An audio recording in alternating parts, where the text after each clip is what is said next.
Алло, Надя, я тут таке мракобесіє почула. Що там, кажи вже.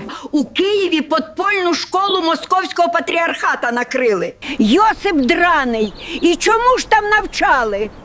Чому? Союз нерушимий народів свободних. Господи Ісусе, дітей совку вчить. Це як мусульманське кафе со свиніною. Надо наряд визивати. Та я ж кажу, їх вже накрили. Та поліція там безсильна.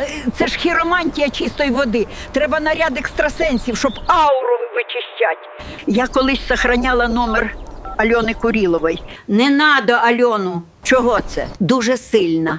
Раптом мощі оживуть. Твоя правда. Давай тоді Ліду Степанівну з третього дому позвем.